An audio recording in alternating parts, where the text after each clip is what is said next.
جاہلیت کے جتنے بھی کام تھے ان کے متعلق حضور نے ارشاد فرمایا الا ان کل شیء من امر الجاہلیت موضوع، جاہلیت میں جتنے بھی کام ہو رہے تھے فرمایا میں آج ان کو اپنے قدموں کے نیچے روند رہا. جاہلیت ختم، اب قرآن کا نور پھیلے گا، اب قرآن کی روشنی میں لوگ زندگی گزاریں گے، اب میرے احادیث کی روشنی میں لوگ زندگی گزاریں گے. اب جاہلیت میں کیا چیزیں تھیں آپ جانتے ہیں کہ کہیں مویشی چرانے پہ جھگڑا، کہیں پانی پینے پلانے پہ جھگڑا، کہیں لبے جو آنے جانے پہ جھگڑا، کہیں گھوڑا آپ پہلے دوڑانے پہ جھگڑا، چھوٹی چھوٹی باتوں پہ جھگڑے، فساد، خون ریزی، قتل و غارت، انتقامی کارروائیاں. یہ جاہلیت کے زمانے کا ترہ امتیاز تھا. لیکن آقا کریم صلی اللہ علیہ وسلم نے جب اس دنیا میں قدم رکھا تو وہ بجلی کا کڑکا تھا یا سوتے ہادی، عرب کی زمین جس نے ساری ہلا دی، نئی ایک لگن سب کے دل میں لگا دی، ایک ہی آن میں سوتی بستی جگا دی، رہا ڈر نہ بیڑے کو موجے بلا کا، ادھر سے ادھر پھر گیا رخ ہوا کا. تو جاہلیت کے سارے سلسلے جہاں نفرتیں تھیں ان کو محبتوں میں آقا کریم اسلام نے تبدیل کر دیا، جہاں فساد تھے ان کو امن میں تبدیل کر دیا. تو اس لیے فرمایا جاہلیت کی ساری باتیں ختم.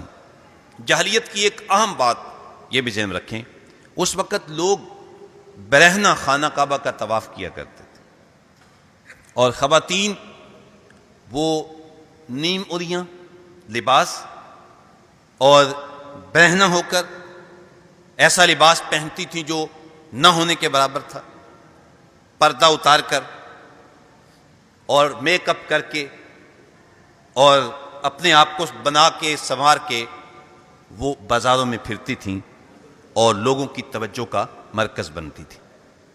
تو جاہلیت کے زمانے کے اندر یہ چیز اس وقت موجود تھی. تو اللہ تعالیٰ جل شانہ نے قرآن مجید میں بھی فرمایا اور آقا کریم اسلام نے بھی یہاں فرما دیا کہ جاہلیت کے تمام کاموں کو میں اپنے قدموں کے نیچے رونتا ہوں. اب بے پردگی نہیں چلے گی، اب خواتین نیمودیاں لباس نہیں پہنے گی، برہنہ ہو کے خانہ کعبہ کا طواف نہیں کیا جائے گا.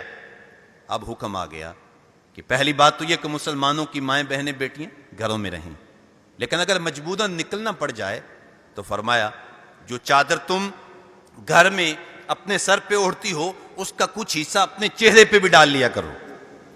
تو جاہلیت ختم، اب قرآن کا نور پھیل رہا ہے، قرآن کی روشنی آ رہی، قرآن کا اجالا آ گیا. تو اس لیے فرمایا میں جاہلیت کے تمام کاموں کو رونتا ہوں. آج یورپ نے ایک اپنے آپ کو ماڈرن پیش کرنے کے لیے، ایک جدت پیش کرنے کے لیے عورت کو پھر ذلت کی جگہ پہ لا کے کھڑا کر دیا. روشن خیالی اور براڈ مائنڈ اور ماڈرنٹی کے نام پہ خواتین کو وہ منڈی میں لا کے کھڑا کر دیا ہے. پہلے زمانے میں ہوتا تھا لوگوں نے اگر بھینس بیچنی ہوتی تھی تو بھینس دکھاتے تھے، بکری بیچنی ہوتی تھی تو بکری دکھاتے تھے. آج کیفیت یہ ہوگی شیمپو کی پڑیا بھی بیچنی ہو تو عورت دکھاتے ہیں. آج جتنے بڑے بڑے برانڈ ہیں وہ اپنی ایڈورٹائزمنٹ کے لیے عورتوں کو پیش کرتے ہیں، عورتوں کو دکھاتے ہیں.